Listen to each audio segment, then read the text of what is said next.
नमस्कार.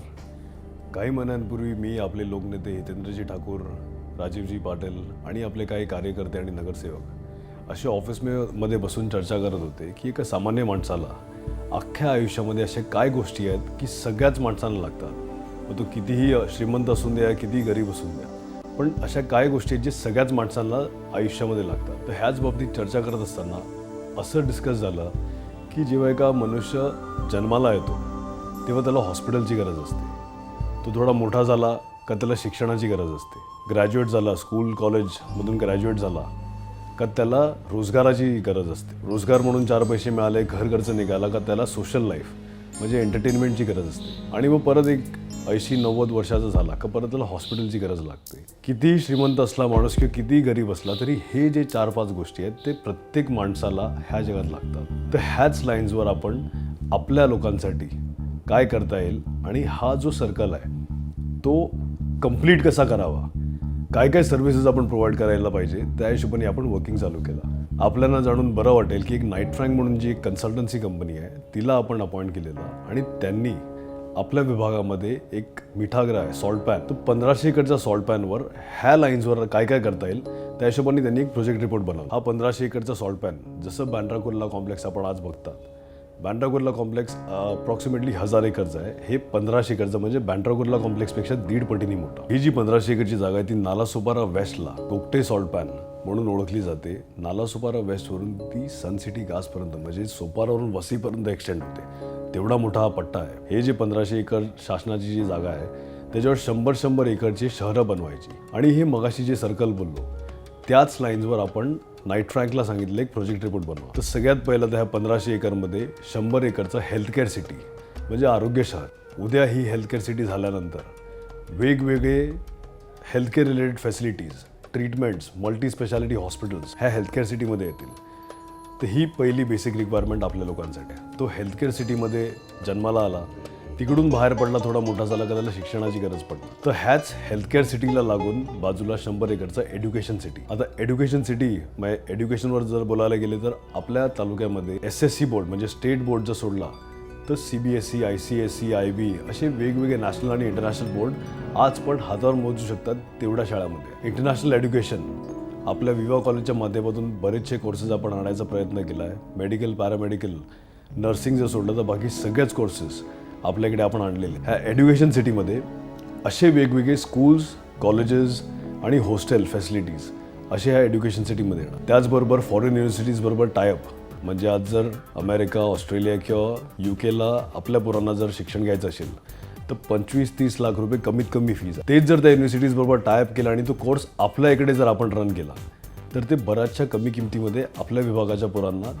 तोच कोर्स शिकायला मिळू शकतो. तर ह्या हिशोबाने आपण एज्युकेशन सिटी डिझाईन केलं आहे. त्याचबरोबर शिक्षण घेत असताना आपले यंग पोरं आजकाल WhatsApp, Facebook, electronic games, video games ह्याच्या बाहेर पडत नाही. तर कुठेतरी फील्डवर आले पाहिजे, वेगवेगळ्या स्पोर्ट्समध्ये पार्टिसिपेट केलं पाहिजे. त्या हिशोबाने आणि एक क्रिकेट जर विषय सोडला तर बाकी कोणत्याच स्पोर्ट्ससाठी आपल्या भारतामध्ये इन्फ्रास्ट्रक्चर नाहीच्या बरोबर आहे. वसई तालुक्यामध्ये आपण ह्याच एज्युकेशन सिटीला लागून स्पॉर्ट्स सिटी मग क्रिकेट हा भाग तर त्याच्यात असणारच, पण त्याचबरोबर 120 कोटीचा देश आणि ऑलिम्पिक्समध्ये 20 ते 25 लोकांचं पार्टिसिपेशन. म्हणजे भारताला फक्त 20 ते 25 लोक पार्टिसिपेट करतात. त्याचं कारण पोटेन्शियल नाही असं नाही, तर इन्फ्रास्ट्रक्चर नाही आहे, त्यासाठी आपली लोकं पार्टिसिपेट करू शकत नाही.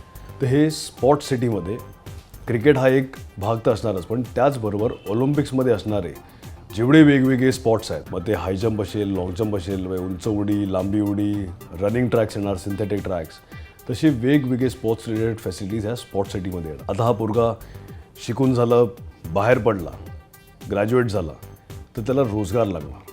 तर नाईट फ्रँकने रिसर्च केलं की मेन 3 स्ट्रीम्समध्ये आपल्या विभागातली लोकं शिक्षण घेतात. सायन्सचा विद्यार्थी असेल, उद्या डॉक्टर झाला तर त्याला रोजगार जर करायचा असेल तर हेल्थकेअर सिटी जो मगाशी विषय झाला त्या हेल्थकेअर सिटीमध्ये तो स्वतःचं हॉस्पिटल चालू करू शकतो. किंवा जर परिस्थिती स्वतःचं हॉस्पिटल चालू करणारी एवढी चांगली नसेल तर तो एखाद्या हॉस्पिटलमध्ये सर्व्हिस देऊ शकतो.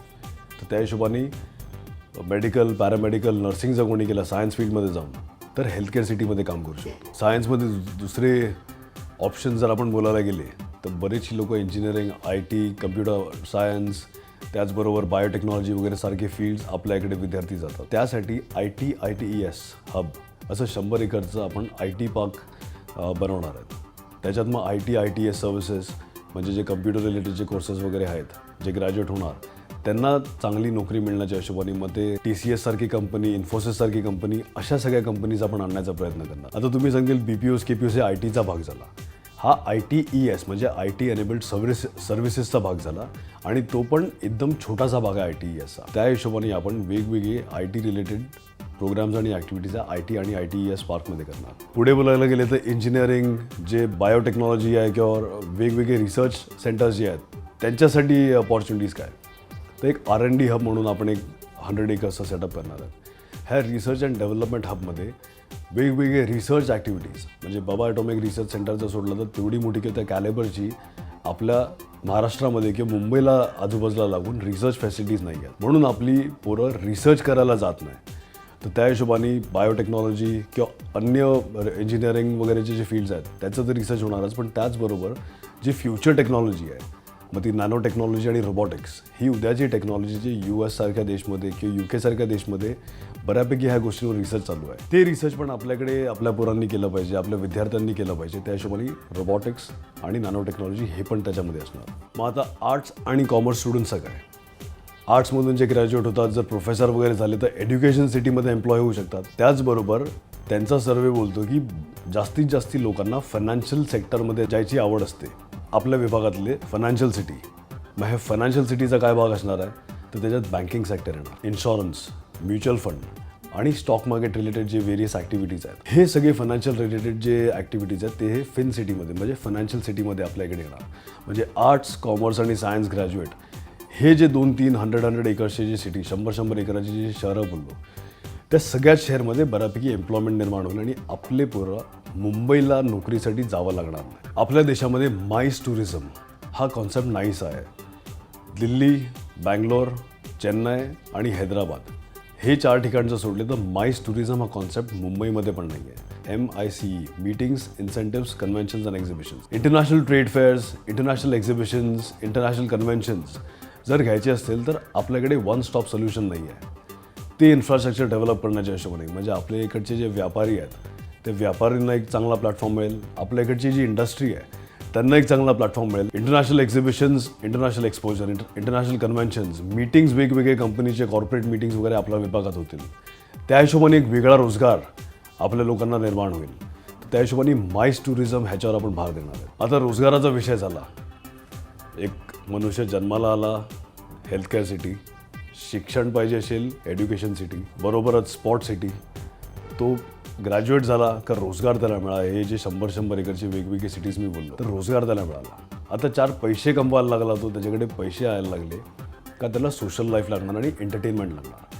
तर हे सोशल लाईफ आणि एंटरटेनमेंट आपल्या विभागामध्ये म्हणजे आपल्याकडे कमवायचं आणि मुंबईला जाऊन खर्च करायचा, तर त्याच्या पलीकडे जाऊन आपल्या इकडे कमवायचं आणि आपल्या इकडे मेगा कमर्शियल हब 100 एकरचं म्हणजे त्याच्यात मॉल्स येतील, मल्टिप्लेक्स येतील, थिएटर येतील, नाट्यगृह येतील, असे वेगवेगळे एंटरटेनमेंट आणि सोशल ॲक्टिव्हिटीजच्या हिशोबाने आपण 100 एकरचं मेगा कमर्शियल हब घेणार आहे. आता प्रत्येक डेव्हलपमेंट करत असताना आपल्याकडे आपण बघितलं असेल की 15% गार्डन रिझर्वेशन असते. तर हे फक्त कॉन्क्रीट जंगल उभं करायचं तर नाही, 1500 एकरचं 15% म्हणजे 225 एकरचं गार्डन येणार तिकडे. आता हे 225 एकरचं गार्डन म्हणजे फक्त लॉन करून टाकली आणि 4 बेंचेस लावले म्हणजे गार्डन झाला का तर नाही. तर ह्या 225 एकरच्या गार्डनमध्ये वेगवेगळे आपण थीम बेस्ड पार्क्स डेव्हलप करणार आहेत. मग त्याच्यात सिंगापूरला जसं मोठं बॉटनिकल गार्डन आहे तसं एखादं पार्क येईल, हर्ब्सचं पार्क येईल. त्याचबरोबर आपल्या इकडे जी जुनी शेती आहे, नवीन पिढीला आपल्या इकडे कसली शेती होती ह्याची माहिती नाही आहे. बऱ्याच लोकांना समजत नाही की आपल्याकडे कोणती झाडं लागतात, कोणती फळं लागतात, कोणती फुलं लागतात. तर एक डेमॉन्स्ट्रेशन आणि डिस्प्ले सेंटर ह्या 225 एकरमध्ये एक सेक्शनमध्ये ते आपल्या इकडे कोणती शेती येते त्याचं डेमॉन्स्ट्रेशन आणि डिस्प्ले सेंटर येणार. त्याचबरोबर वेगवेगळे पार्क्स, मग ते बर्ड पार्क असेल, वेगवेगळे मोठे पक्षी ह्या बर्ड पार्कमध्ये असणार. फुलपाखरूचा पार्क म्हणजे बटरफ्लाय पार्क हे त्याचं असणार आहे, त्याच्यातला भाग असणार आहे.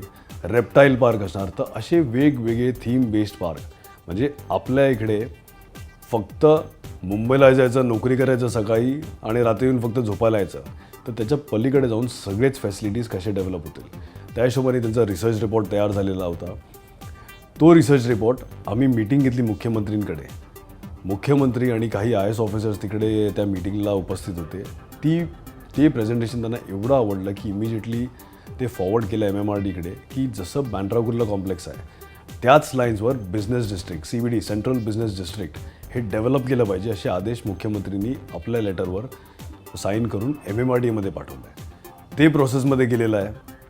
आपलं स्वप्न आहे की आपल्या तालुक्यामध्ये फक्त झोपायला नाही, सकाळी उठा, नोकरी करायला मुंबईला जा आणि रात्री लेट आहे आणि फक्त झोपा. तर त्याच्या पलीकडे जाऊन हे जे सगळे ॲक्टिव्हिटीज आहेत हे आपल्याकडे डेव्हलप झालं पाहिजे. आता ही जी मी शहरं वगैरे सांगितली, तर त्याचबरोबर बाहेरची लोकं पण तिकडे टुरिझमच्या हिशोबाने यायला पाहिजेत. त्या हिशोबाने एक सेक्शन आपण असं करणार आहेत ह्या अख्ख्या कॉम्प्लेक्सला लागून, जे हॉकर्स सेक्शन असणार. म्हणजे जसं आपण मुंबईला बघितलं असेल, वेगवेगळ्या ठिकाणी फॅशन स्ट्रीट बघितली असेल, लिंकिंग रोड बघितला असेल, तर त्याच लाईन्सवर ह्या अख्ख्या कॉम्प्लेक्सला लागून, म्हणजे मेन रोड फेसिंग नाही तर हा कॉम्प्लेक्स फेसिंग, म्हणजे रस्त्यावर चालणाऱ्या गाड्यांना त्रास झाला नाही पाहिजे, फुटपाथवर चालणाऱ्या लोकांना त्रास झाला नाही पाहिजे, त्या हिशोबाने हॉकर सेक्शन. जे फेरीवाले असतील तर ते तिकडे बसू शकतात. म्हणजे सोपारावरून वसईपर्यंत म्हणजे किती मोठा तो पट्टा झाला. तर हा जो सेक्शन असणार तिकडे आपण जे आता वडापाववाले असतात, पाणीपुरी किंवा चाटवाले जे असतात, काही लोक चप्पल वगैरे विकतात, पर्स चप्पल वगैरे, तर असे सगळे जे आहे तर ती शॉपिंग स्ट्रीट म्हणून आपण डेव्हलप करणार आणि जे गरजू लोक आहेत, जे गरीब लोक आहेत त्यांना ते बेसिकली दिलं जाईल. तर त्या हिशोबाने healthcare city, education city, sports city, त्याचबरोबर एम्प्लॉयमेंट सिटीज, त्याचबरोबर एंटरटेनमेंट सिटी, सोशल आणि एंटरटेनमेंट सिटी, त्याचबरोबर ग्रीन पॅच म्हणजे 225 एकरचं गार्डन म्हणजे ग्रीन सिटी होणार तिकडे, आणि त्याचबरोबर ही शॉपिंग स्ट्रीट. तर असं आपण हे डेव्हलप करायला घेणार आहे. आपल्या नवीन झालेला जो जिल्हा आहे पालघर जिल्हा, त्याच्यातून 5 लाख लोक दररोज ट्रेननी मुंबईला फक्त नोकरीसाठी जातात. सकाळी लवकर कामाला जायचं आणि मग रात्री फक्त घरी झोपायला यायचं.